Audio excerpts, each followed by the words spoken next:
श्रीमद भगवद गीता अध्याय 7 ज्ञान विज्ञान योग। भगवान श्रीकृष्ण म्हणाले, हे पार्था, अनन्य प्रेमाने मन माझ्या ठिकाणी आसक्त करून तसेच अनन्य भावाने माझा आश्रय घेऊन योगयुक्त होऊन तू ज्याच्या योग्याने संपूर्ण विभूती शक्ती ऐश्वर्यादी गुणांनी युक्त सर्वांचा आत्मा असणाऱ्या मला निसंशयपणे जाणशील ते ऐक।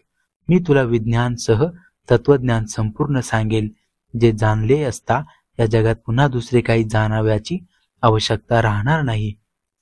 हजारो मनुष्यांमध्ये कोणी एखादा माझ्या प्राप्तीसाठी प्रयत्न करतो आणि त्या प्रयत्न करणाऱ्या योग्यामध्येही एखादाच मतपरायण होऊन मला खऱ्या स्वरूपाने जाणतो। पृथ्वी जल अग्नी वायू आकाश मन बुद्धी आणि अहंकार अशी ही 8 प्रकारची विभागलेली माझी प्रकृती आहेत। ही 8 प्रकारचे भेद असणारी माझी अपरा म्हणजेच अवचेतन प्रकृती आहेत।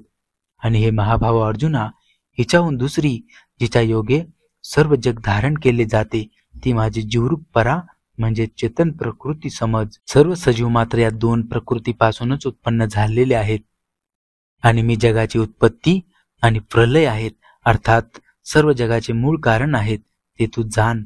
हे धनंजय, माझ्याहून निराळे दुसरे कोणतेही परम कारण नाही। हे संपूर्ण जग दोऱ्यात दोऱ्याचे मणी ओवावे तसे माझ्यात गुंफलेले आहेत।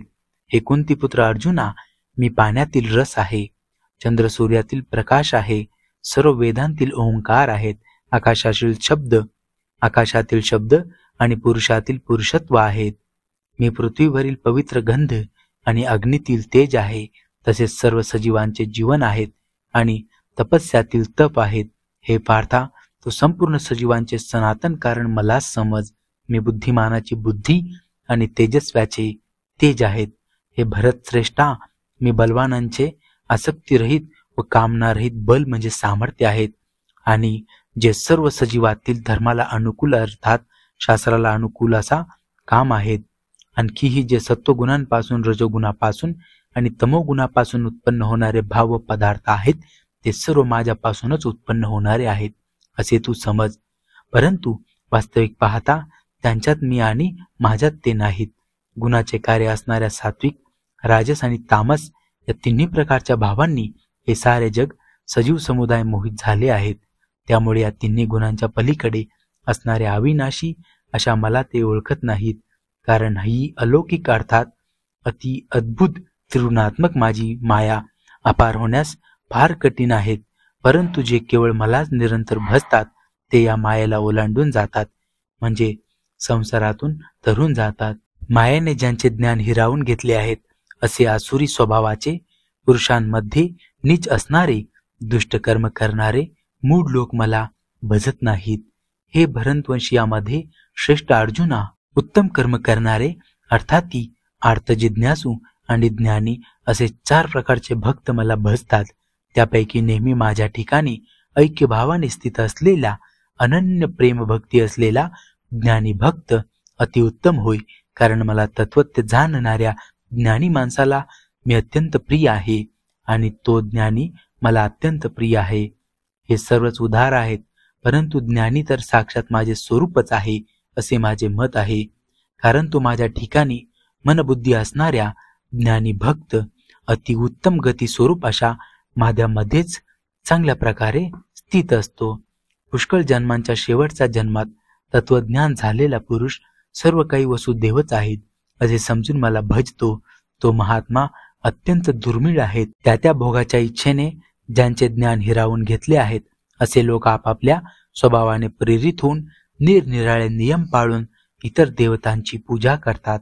जो सकाम भक्त ज्या देवता स्वरूपाचे श्रद्धेने पूजन करू इच्छितो त्या भक्ताची त्याच देवदेवतेवरील श्रद्धा मी दृढ करतो। तो त्या श्रद्धेने युक्त होऊन त्या देवतेचे पूजन करतो आणि त्या देवतेकडून मीच ठरविलेले ते इच्छित भोग निश्चितपणे मिळवितो।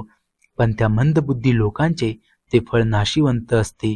तसे देवतांची पूजा करणारे देवतांना प्राप्त होतात आणि माझे भक्त मला कसेही भजोत अति मलाच येऊन मिळतात। मूढ लोक माझ्या सर्वश्रेष्ठ अविनाशी अशा परम भावाला न जाणता मन इंद्रियांच्या पलीकडे असणाऱ्या सच्चिदानंद घन परमात्म स्वरूप मला मनुष्याप्रमाणे जन्म देऊन प्रगट झालेला मानतात. आपल्या योगमायेने लपलेला मी सर्वांना प्रत्यक्ष दिसत नाही, म्हणून हे अज्ञानी लोक जन्म नसलेल्या आणि अविनाशी मला परमेश्वराला जाणत नाहीत, अर्थात मी जन्मणारा मरणारा आहेत असे समजतात. हे अर्जुना, पूर्वी होऊन गेलेल्या, वर्तमान काळातील आणि पुढे होणाऱ्या सर्व सजीवांना मी जाणतो, पण श्रद्धा भक्ती नसलेला कोणीही मला जाणत नाहीत. हे भरतवंशी परतपा अर्जुना, सृष्टीत इच्छा व द्वेष यामुळे उत्पन्न झालेल्या सुख दुःख स्वरूप द्वंद्वाच्या मोहाने सर्व सजीव अत्यंत अज्ञानाला प्राप्त होतात. परंतु निष्काम भावाने श्रेष्ठ कर्माचे आचरण करणाऱ्या ज्या पुरुषाचे पाप नष्ट झाले आहेत, ते राग द्वेष यांनी उत्पन्न होणाऱ्या द्वंद्वरूप मोहापासून मुक्त असलेले दृढ निश्चयी भक्त मला सर्व प्रकारे भजतात. जे मला शरण येऊन वार्धक्य व मरण यापासून सुटण्याचा प्रयत्न करतात, ते पुरुष, ते ब्रह्म, संपूर्ण अध्यात्म आणि संपूर्ण कर्म जाणतात. जे पुरुष अधिभूत, अधिदैव व अधियज्ञ यांच्यासह मला अंत्यकाळीही जाणतात, ते युक्त चित्ताने पुरुष मला जाणतात, म्हणजे मला येऊन मिळतात. ओम हे परमसत्य आहेत. याप्रमाणे श्री भगवद्गीता रूपी उपनिषद तथा ब्रह्मविद्या आणि योगशास्त्राविषयी श्रीकृष्ण आणि अर्जुन यांच्या संवादातील ज्ञान विज्ञान योग नावाचा हा 7वा अध्याय येथे समाप्त झाला आहे.